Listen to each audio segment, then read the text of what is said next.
দেখি দেখি দেখি, স্মাইল।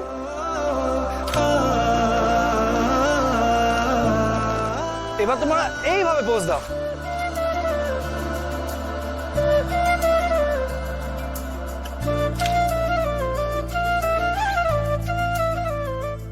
লাভলি। এই দেখ ছবিটা কেমন হয়েছে? চক্কর হয়ে গেছে। চব্বর হয়েছে নাকি?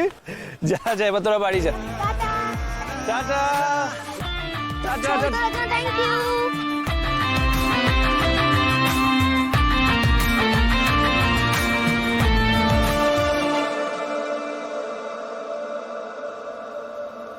কংগ্রাচুলেশনস। আচ্ছা, এইবার আমরা হাত মেলাতে পারি তো?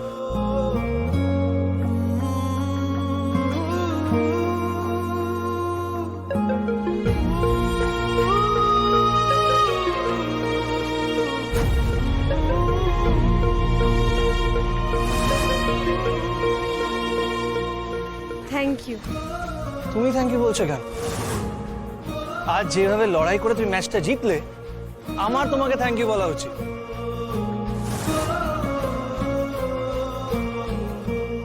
এখানে এসে এরকম একটা ওয়ান্ডারফুল এক্সপিরিয়েন্স হবে। সব তোমার জন্য।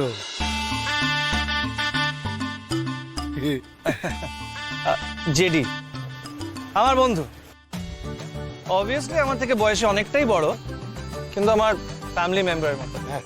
অনেকটা বাঁশ আর ঘাসের মতো। The matter of fact is, আমি ওর মায়ের ম্যানেজার আর ওর আদি অকৃত্রিম বন্ধু।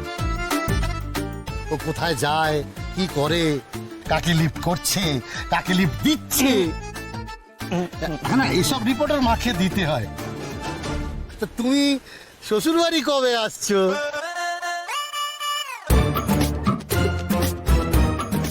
মানে জানে না? শ্বশুর বাড়ি মানে হচ্ছে যারা কলকাতার বাইরে থাকে, তারা কলকাতাকে ভালোবেসে শ্বশুর বাড়ি বলে ডাকে। তুমি জানো না? না, আচ্ছা আচ্ছা, ঠিক আছে ঠিক আছে, অনেক হয়েছে। আমি আসছি। হ্যাঁ, এই সাবধানে যাবেন কেমন?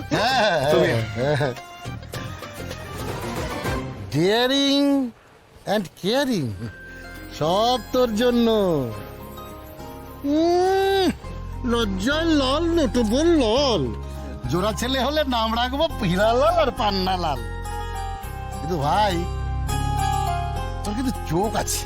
এই, আমার জন্য একটা দেখ না ভাই, আমার জন্য এরকম একটা কাউকে দেখ। তার জন্য তো বৃদ্ধাশ্রম যেতে হবে। কেন? কারণ তোমার জন্য মেয়ে ওইখানেই পাওয়া যাবে। এই, আমি এখনো অত বুড়ো হয়নি, বাজে কথা একদম বলবি না। চল